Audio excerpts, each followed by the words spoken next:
students, hope you all are doing well. See, previously આપણે corporate governance discuss કરતા હતા એની અંદર about the history. બરાબર, હિસ્ટ્રી વિશે વાત કરી. અધર ધેન ધેટ મેં તમને બીજી બી ઘણી બધી વસ્તુ કીધી કે કેવી રીતે કંપનીઝ જે છે એની અંદર લોકો જે છે એ સ્કેમ કરતા હોય.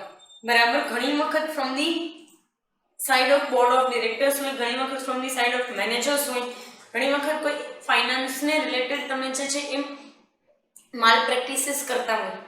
બરાબર, શું કામ આ દરેક વસ્તુ જે છે એ કોર્પોરેટ ગવર્નન્સ જે છે એ ઓડિટિંગની સાથે જે તમને કનેક્ટ કરીને આપેલું છે એ વસ્તુ તમને સમજાણી અત્યાર સુધીમાં. તો તમને એક વસ્તુ, તમે જો ઓડિટિંગ જે છે પ્રોપરલી સમજ્યું તો તમને એક વસ્તુનો આઈડિયા આવી છે કે કોર્પોરેટ ગવર્નન્સ જે છે ને it is also the entirely based upon the financial and economic activity of the business and controlling of these kind of financial activities. બરાબર, શું કહે છે જુઓ, corporate governance has a very broad meaning. બરાબર, તમને સિમ્પલેસ્ટ મેનરની અંદર કીધું છે કે કોર્પોરેટ ગવર્નન્સ જે છે એ બ્રોડ વેની અંદર કામકાજ કરે છે. સી, એક રીઝન આની પાછળ એ છે, એક કારણ તમને, એક વસ્તુનું કારણ તમને કહી દઉં કે ભાઈ શું કામ કોર્પોરેટ ગવર્નન્સ જે છે એ આટલા બધા બ્રોડર વેની અંદર ડિસ્કસ કરવામાં આવે છે. ધ રીઝન ઇઝ ધેટ કે ભાઈ કન્ટ્રીઝ, જેટલા બી કન્ટ્રીઝ છે, whether it is the developed, underdeveloped or developing country, ત્રણમાંથી કોઈ પણ કન્ટ્રી હોય એ દરેક કન્ટ્રીની અંદર કોર્પોરેટ જે છે ને એના માટેના કઈ રૂલ્સ રેગ્યુલેશન્સ નથી. તમે જે રૂલ્સ રેગ્યુલેશન્સ જુઓ છો ને that R completely based on the companies act, અને કંપનીએ શું શું કરવું જોઈએ એ વસ્તુ આપેલી છે. પણ ક્યાંય એવું નથી આપેલું કે કંપનીએ એના ઇન્વેસ્ટર્સ જે છે એને કેવી રીતે ચીટ ન કરવા જોઈએ, કે શું એ લોકો જે છે એ એક્ટિવિટીઝ કરે છે તો એના ઉપરથી તમે રેકોગ્નાઇઝ કરી શકો છો કે માલ પ્રેક્ટિસીસ ચાલે છે. ફાઇન, સો એ વસ્તુ તમને અહીંયા ડિસ્કસ કરાવડાવેલી છે અને એ જ મિનિટની અંદર એ લોકો ચાલે પણ છે. બરાબર, શું એ એની અંદર કીધું છે, શું કહે છે જો, as a general meaning of corporate governance means to determine the responsibility to protecting, nourishing the interest of its investors and right holders for the different activities carried out by the business units. ખાલી સીધા સાદા રીતે જો meaning જોવા જઈએ તો corporate ગવર્નન્સનો meaning એવું થાય છે કે કોઈ પણ એક પર્સન જે છે અથવા તો બિઝનેસની અંદર વર્કઆઉટ કરતા જેટલા બી લોકો જે છે એની રિસ્પોન્સિબિલિટી જે છે એ ડિટરમાઇન કરવી, રિસ્પોન્સિબિલિટી ડિસાઇડ કરી નાખવાની કે આ વ્યક્તિ આ જ કામ કરશે, પેલો વ્યક્તિ પેલું કામ કરશે, આ મેનેજરનું કામ આ છે ને એને જ એને રિલેટેડ દરેક ડોક્યુમેન્ટ્સ બધી વસ્તુ આપવાની રહેશે. તો આ બધું શું છે તો કે governance means two determine responsibility. બરાબર, જે કાંઈ બી વસ્તુ જે છે એ રિસ્પોન્સિબિલિટી તમે ડિટરમાઇન કરો છો. To protecting and nourishing, protect કરવાના છે investors as well as right holders. Right holders એટલે કે ઇન્વેસ્ટર્સ જે છે જે હકો ધરાવે છે એ વ્યક્તિની વાત કરે છે. તો ઇન્વેસ્ટર્સ અને રાઇટ હોલ્ડર્સ જે છે એને તમારે પ્રોટેક્ટ કરવાનો છે, ઇન્ટરેસ્ટ અને એને નરેશ કરવાનો છે. નરેશ કરવાનો એટલે શું તો કે ટાઈમ બાય ટાઈમ જોતું જવાનું કે ભાઈ તમે તમારા જે કોઈ પણ શેર હોલ્ડર્સ લોકો જે છે એનો ઇન્ટરેસ્ટ જે છે એ મેન્ટેન થાય છે કે નહીં. બરાબર, તો એ વસ્તુને જોવી પડે ને તમારે, તો તમને આઈડિયા આવે ને કે કેવી રીતે આગળ જતા જે છે એ તમે માની લો કે ફ્રોડ કેરી કરવાના છો કે નહીં. એ ત્યારે એ તમને લોકોની એક્ટિવિટી ઉપરથી જ ખબર પડી જાય. તમારે જોવું, તમે છે ને શેર માર્કેટની અંદર અમુક કંપનીઝ જે છે ને એને તમે જો જોતા હોય, મને ખબર નથી જોવો છો કે નહીં એ મને નથી ખબર, પણ તમે જો જોતા હોય તો તમને આઈડિયા આવી જ જાય કે આ કંપની જે છે ને એ ખોટી રીતે ફ્લક્ચ્યુએટ થાય છે. કારણ કે તમે જ્યારે કંપનીની વેબસાઇટ ઉપર એના બેલેન્સ શીટને એવું બધું જોવો ને તો તમને આઈડિયા આવી જાય કે આના શેર્સમાં ફ્લક્ચ્યુએશન હોવું જ નહોતું જોઈતું, પ્રાઇસ ડાઉન જ હોવી જોઈતી હતી. Why people are carrying out these kind of fluctuations એ તમને ખબર પડી જાય, ઓટોમેટિકલી ખબર પડી જાય. ફાઇન, સો એ મેનરની અંદર તમને કીધું છે. નેક્સ્ટ શું કહે છે જુઓ કે ભાઈ અલગ અલગ એક્ટિવિટીઝ જે કંઈ પણ બિઝનેસ યુનિટ કેરી કરીને જાય છે એ એક્ટિવિટીઝ એવી હોય છે કે જેનાથી તમારા ઇન્વેસ્ટર્સને રાઇટ હોલ્ડર્સ જે છે એનો ઇન્ટરેસ્ટ પ્રોટેક્ટ થઈ શકે. નેક્સ્ટ તમને કહે છે કે basically corporate governance specifies the relationship between three groups of the companies. Basically corporate governance શું કરે છે તો કે સ્પેસિફાઈ કરે છે રિસ્પોન્સિબિલિટી અને relationship between the three groups. કયા કયા groups? Board of directors, managers and share holders. C આમાં સૌથી નીચેના ભાગે કે બોટમ લેવલે કોઈ આવતું હોય તો એ એવા લોકો છે કે જે મેનેજર્સ છે, એની ઉપર આવે છે ડિરેક્ટર્સ લોકો અને એની ઉપર આવે છે શેર હોલ્ડર્સ લોકો. હા, આ હું તમને હાયરાર્કી સમજાવું છું, હાઉ ધીસ હાયરાર્કી વર્ક. બરાબર. સી તમને એવું લાગતું હોય કે મેનેજર કંપનીના જે છે એ તો અપર લેવલના લોકો કહેવાય છે. યસ, નો ડાઉટ એ મિડલ લેવલના લોકો કે અપર લેવલના લોકો કહેવાય છે. But as here groups are mention, અહીંયા કંઈક અલગ જ ગ્રુપ્સ જે છે મેન્શન કરવામાં આવેલા છે. બરાબર. તો એવા મેનેજર્સ, શેર હોલ્ડર્સ અને ડિરેક્ટર્સ, બોર્ડ ઓફ ડિરેક્ટર્સ, આ લોકો જે છે એ પર્ટિક્યુલરલી એમણે કનેક્ટ કરવાની વાત છે. શું કહે છે? તો કે હું આ connected directly with the economic activities of the company.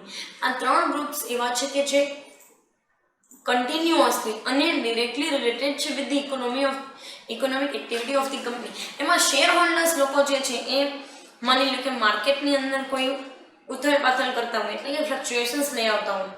Obviously share holders જે ફ્લક્ચ્યુએશન્સ લઈ આવે છે એના જ તો બેઝિસ ઉપરથી જે છે એ કંપનીઝ ડિસ્કશન કરતી હોય છે અમુક વસ્તુને, એના જ બેઝિસ ઉપરથી કંપની ચાલતી પણ હોય છે ઘણી વખત. ફાઇન. સો ઇકોનોમિક એક્ટિવિટીઝ જે છે કંપનીની, એમાં સૌથી પહેલા આવે છે શેર હોલ્ડર્સ લોકો, then comes to board of directors and at last comes to managers. પણ હા, કંપનીની સાથે ડાયરેક્ટલી જોડાયેલા કોઈ હોય તો એ છે બીઓડી અને મેનેજર્સ લોકો, બોર્ડ ઓફ ડિરેક્ટર્સ અને મેનેજર્સ લોકો. અને એ લોકો જ આવા ફ્લક્ચ્યુએશન્સના દરેક વસ્તુને લાવે છે. That's it. બરાબર. એ લોકો જ આવા ફ્લક્ચ્યુએશન્સને દરેક એક્ટિવિટીઝ જે છે એને લઈ આવે છે માર્કેટની અંદર. ફાઇન. કારણ કે એ લોકો જ બધા ફાઇનાન્શિયલ રિપોર્ટ્સને એવી દરેક વસ્તુ એ જ લોકો જોતા હોય, એ લોકો કનેક્ટેડ હોય છે દરેક ડોક્યુમેન્ટ સાથે પણ અને દરેક વસ્તુઓ સાથે પણ. ફાઇન. સો એ મેનરની અંદર તમને કીધેલું છે. નેક્સ્ટ કે છે કે in the words of, C તમને અલગ અલગ ડેફિનેશન્સ આપેલી છે. ફાઇન. સો એ ડેફિનેશન્સ જે છે ડિસ્કસ કરીએ. શું કહેવા માંગે છે લોકો? તો કે in the words of sir Adrian Cadbury, corporate governance is the combination of economic and social objectives of business as well as personal and collective objectives. તમને એક વસ્તુ જાણીને આશ્ચર્ય થશે કે ચારે ચાર જાતના ઓબ્જેક્ટિવ્સ જે છે અલગ અલગ વેઝની અંદર ડિસ્કસ કરી શકાય છે. અને આ ચારે ચાર ઓબ્જેક્ટિવ્સ જે છે ને એ કંપનીને અલગ અલગ રીતે જે છે ને અફેક્ટ કરે છે. Let us discuss about the economic things. Economic objectives એટલે કે કંપનીના એવા ઓબ્જેક્ટિવ્સ કે જ્યાં કંપની પ્રોફિટ મેકિંગ માટે વિચારતી હોય, about the profit making, about getting some or the other rewards on their investment, return on their investment, improvisation in the capacity of the firm. આ દરેક વસ્તુ ઇકોનોમિક ઓબ્જેક્ટિવ્સમાં આવે. તો સોશિયલ ઓબ્જેક્ટિવ્સમાં શું હોય? તો કે કંપનીની સોશિયલ રિસ્પોન્સિબિલિટીઝ, કંપનીએ જે કંઈ પણ સોશિયલ રિસ્પોન્સિબિલિટી નિભાવવાની છે as a part of the society, કે જ્યાં એ કંપની ઓપરેટ થાય છે એ સોસાયટીના પાર્ટ તરીકે કંપનીએ અમુક વસ્તુ જે છે, અમુક કહી શકાય કે ઇકોનોમિક અને સોશિયલ ઓબ્જેક્ટિવ્સ જે છે એ એના ઓબ્જેક્ટિવ્સ હોય છે કે ભાઈ કસ્ટમર્સને સારી પ્રોડક્ટ દેવી, કે એમ્પ્લોઈઝ લોકોને સારી રીતે સાચવવા, કે ઇન્વેસ્ટર્સ લોકોનો ઇન્ટરેસ્ટ પ્રોટેક્ટ કરવો. તો ઇન્વેસ્ટર્સનો ઇન્ટરેસ્ટ પ્રોટેક્ટ કરવો it is also the part of the social as well as economic objective. Yes or no? Fine. પછી તમને કહે છે કે પર્સનલ એન્ડ કલેક્ટિવ ઓબ્જેક્ટિવ્સ. વાંધો બધો આ પર્સનલ અને કલેક્ટિવ ઓબ્જેક્ટિવ્સના જ લીધે પડે છે. કારણ કે મારા પર્સનલ ઓબ્જેક્ટિવ્સ એવા હોય કે હું જે છે એ કંપનીની અંદર વધારે પડતી જે છે એ સેલરી લઈ જાઉં.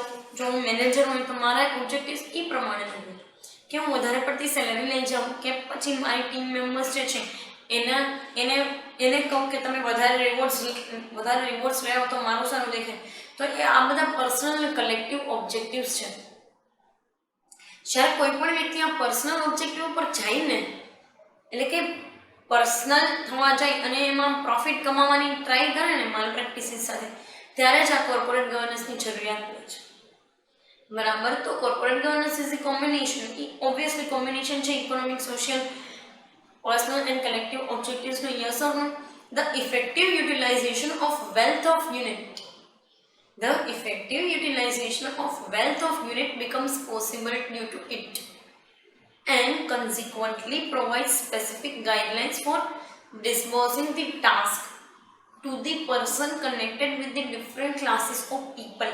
કહેવાનું તાત્પર્ય આટલા ભાગની અંદર એ છે કે ભાઈ આ ઓબ્જેક્ટિવ્સ જ તમારી જે કંઈ પણ વેલ્થ છે બરાબર યુટિલાઇઝેશન ઓફ વેલ્થ છે એને પોસિબલ બનાવે છે કારણ કે ઓબ્જેક્ટિવ્સ ન હોય તો તમે વેલ્થનું યુટિલાઇઝેશન તો કરવાના નથી yes or no fine so objectives જે છે એ તમારી વેલ્થને યુટિલાઇઝેબલ બનાવે છે અને એના થ્રુ તમે યુટિલાઇઝેશન કરી શકો છો કોઈ વેલ્થનું તમારી વેલ્થનું ફાઇન સો એ વેની અંદર કહે છે and consequently provides specific guidelines એટલે કે દરેક વખતે કન્ટિન્યુઅસલી પ્રોવાઈડ કરે છે guidelines for disbursing the task to the person task દેવાનું છે કોઈ પણ એક પર્સન એટલે કે અલ્ટિમેટલી તમે આગળ જે જોયું રિસ્પોન્સિબિલિટી ડિવાઈડ કરવાની છે એની વાત કરે છે કે task to the person connected with the different classes of people અલગ અલગ ક્લાસીસ સાથે જોડાયેલા લોકો જે છે પછી એ મેનેજર હોઈ શકે બોર્ડ ઓફ ડિરેક્ટર્સ હોઈ શકે સીઈઓ છે સીએફઓ છે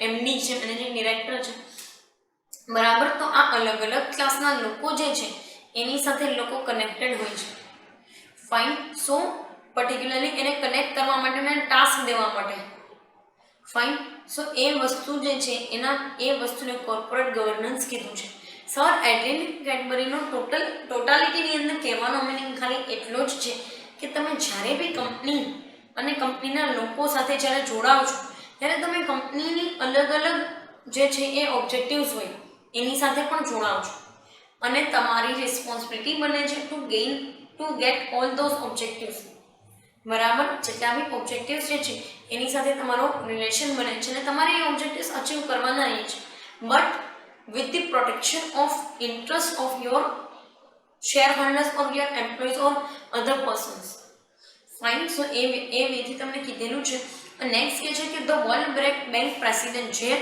વોલ્ફેન્સોન says that corporate governance develops corporate standards, transparency and responsibility. બરાબર એનું કેવું એમ છે કે એ ત્યારે વર્લ્ડ બેંકના પ્રેસિડેન્ટ હતા સિન્સ ઇન ધી યર 1990 બરાબર તો ત્યારે જે વોલ્ફેન્સોન જે છે એ એવું કહેવા માંગે છે કે કોર્પોરેટ ગવર્નન્સ જે છે એ કઈ કઈ વસ્તુને ડેવલપ કરે છે તો કોર્પોરેટ સ્ટાન્ડર્ડ એક સ્ટાન્ડર્ડ કે જ્યાં તમે લોકો જે છે એને એવું કહી શકો કે whatever you are doing is wrong thing તમે જે કાંઈ પણ કરી રહ્યા છો એ ખોટી વસ્તુ છે બરાબર આવું તમે લોકોને કહી શકો એ વેથી એ જોવા માંગે છે અને એ વેથી ચાલવા માંગે છે yes or no and there is nothing wrong in it હું તમને ચોખ્ખું કહી દઉં છું કે આ વસ્તુની અંદર કાંઈ પણ ખોટું નથી કાંઈ પણ એટલે કાંઈ પણ નહીં કારણ કે તમારે એક સ્ટાન્ડર્ડાઇઝેશન મેન્ટેન કરવા ટ્રાન્સપરન્સી લઈ આવવા તમારા લોકોની કે આ વસ્તુની જરૂરિયાત પડવાની જ છે આજે નહીં તો કાલે નહીં તો પછી થોડાક ટાઈમ પીરિયડ પછી કારણ કે જ્યારે તમારી કંપની આમાં ફ્રોડ કરે છે ને એક ટાઈમ પીરિયડ પછી એટલે કે એ જે ફ્રોડ કેરી થાય છે એ પછીથી કોઈ પણ લોકો તમારે તો શું તમારા જેવી બીજી જેટલી બી કંપની હોય એના ઉપર ટ્રસ્ટ નહીં કરે and it is really bad thing it's not so good thing to handle it out બરાબર તો એટલા માટે કહે છે નેક્સ્ટ જોવો તમને મિલ્ટન ફ્રીડમેન અને ICSI એટલે કે institution of company secretaries of India બરાબર તો એ બંને જે છે એ ડેફિનેશન અલગ અલગ આપેલી છે શું કહે છે મિલ્ટનનું કેવું એમ છે કે ભાઈ corporate governance means to make efforts to get more and more returns for the owners of the industry vis to abide by the social standards and laws of nation બરાબર કહેવાનો મતલબ એવો છે કે કોર્પોરેટ ગવર્નન્સનો મિનિંગ એવો થાય છે Milton એવું કહે છે અથવા તો ફ્રીડમેન તમે એને કહી શકો છો બરાબર સો મિલ્ટન એવું કહે છે કે ભાઈ કોર્પોરેટ ગવર્નન્સનો મતલબ એવું થાય છે કે તમે વધારેમાં વધારે એફર્ટ્સ કરો રિટર્ન ગેઇન કરવા માટે for the owners of the industry જે છે એના ઓનર્સ લોકો માટે વિઝ એટલે કે સાથે સાથે abide by the social standards and law of nation એટલે કે સાથે સાથે તમે સોશિયલ સ્ટાન્ડર્ડ્સ અને નેશન જે છે પર્ટિક્યુલર એના લોઝને પણ તમે કેરી કરી છે અને એની સાથે કોપઅપ કરી અને તમે જે છે એ વસ્તુને માર્કેટની અંદર મૂકો ફાઇન સો એ મહિનાની અંદર તમને કીધું છે નેક્સ્ટ તમને કે છે according to ICSI Institution of Company Secretary of India. બરાબર, એક વસ્તુ તમને કહેતો કે if you can't remember the whole name, you can write down ICSI. બરાબર, કારણ કે ICSI અને ICAI બે વસ્તુ છે. Institution of Company Secretary of India and Chartered Accountants of India. આ બે ઇન્સ્ટિટ્યુશન છે. ફાઇન. સો એને તમે ગમે એ રીતે રિપ્રેઝન્ટ કરી શકો છો in your examination if you can't remember the hall name. Fine. Next કહે છે કે according to ICSI, corporate governance is useful for the expert management in organization. Corporate governance હકીકતે તો એક સ્ટાન્ડર્ડ્સ અને રૂલ્સ રેગ્યુલેશન્સ છે. તો એ તમને it will enable your management in getting the certain things, in getting the particular certain we can go for the certain expert management. Fine. So એના વિશે કીધું છે કે it is to be seen through it that the provisions of the laws are properly followed in the real sense, maintain moral values of the efficient management, make proper distribution of asset, and through it carry out the social responsibility as well as to see that the development of all the parties takes place. કહેવાનો મતલબ એવો છે કે તમારે જે છે એ આ particular સેન્સની અંદર રિયલ સેન્સમાં તમારે મોરલ્સ મેન્ટેન કરવાના છે કે હું જે કાંઈ પણ મારા શેર હોલ્ડર સાથે ખોટું કરું છું, જે કાંઈ બી વસ્તુ અત્યારે માલ પ્રેક્ટિસ કરું છું, that is the wrong thing with the share holders, with the customers, with the employees, એટલે કે રિલેટેડ પાર્ટીઝ જે છે એના માટે. અને મારી સોશિયલ રિસ્પોન્સિબિલિટીઝ છે કે મારી રિલેટેડ પાર્ટી જે છે એના ઇન્ટરેસ્ટને હું મેન્ટેન કરીને રાખું. યસ ઓર નો? કે એ લોકો જે છે એની સાથે મોરલ વેલ્યુઝ સાથે હું બિહેવ કરું, એની જે કાંઈ બી વસ્તુઓ જે છે એ વસ્તુ સાથે હું ચાલું અને એ વસ્તુની સાથે સાથે હું એના ઇન્ટરેસ્ટને પણ પ્રોટેક્ટ કરું, એને ફાયદો થાય એવું કંઈક કરું, એના બેનિફિટ માટે વસ્તુઓ કરું. યસ ઓર નો? સો આ સેન્સની અંદર તમને કીધેલું છે કે ભાઈ કોર્પોરેટ ગવર્નન્સ જે છે એ અલગ અલગ મેનરની અંદર કામકાજ કરે છે. હવે સી પર્ટિક્યુલર આ સેશનની અંદર આપણે જોયું about the meaning and definition, જેમાં તમે એક રેગ્યુલર મિનિંગ જોઈ લીધો કે ભાઈ રિસ્પોન્સિબિલિટી જે છે એ દેવામાં આવે લોકોને અને એના અકોર્ડિંગ ટુ લોકો જે છે એ કામ કરે છે. બરાબર. પછી તમને એવું કીધું કે રાઇટ હોલ્ડર્સ એના લોકોના ઇન્ટરેસ્ટ જે છે એને પ્રોટેક્ટ કરવાનું કામ કોર્પોરેટ ગવર્નન્સનું છે. અને આની અંદર બી દરેક ડેફિનેશનની અંદર એ જ વસ્તુ તમને કીધેલી છે. પણ એક વસ્તુ હું તમને કહી દઉં, corporate governance is the standard, અને જે કંપની એ સ્ટાન્ડર્ડ સુધી પહોંચે છે ને એ લોકોને કોર્પોરેટ ગવર્નન્સના રિવોર્ડ અને એવોર્ડ મળતા હોય છે. ફાઇન. સો એ વેની અંદર જે એ ડિસ્કસ કરાવેલું છે. પર્ટિક્યુલર કમિંગ સેશનની અંદર આપણે ડિસ્કસ કરશું about the objectives and certain matters that are included in the corporate governance. આ સેશન માટે જે છે આપણે અહીંયા સુધી રાખીએ. Thank you so much.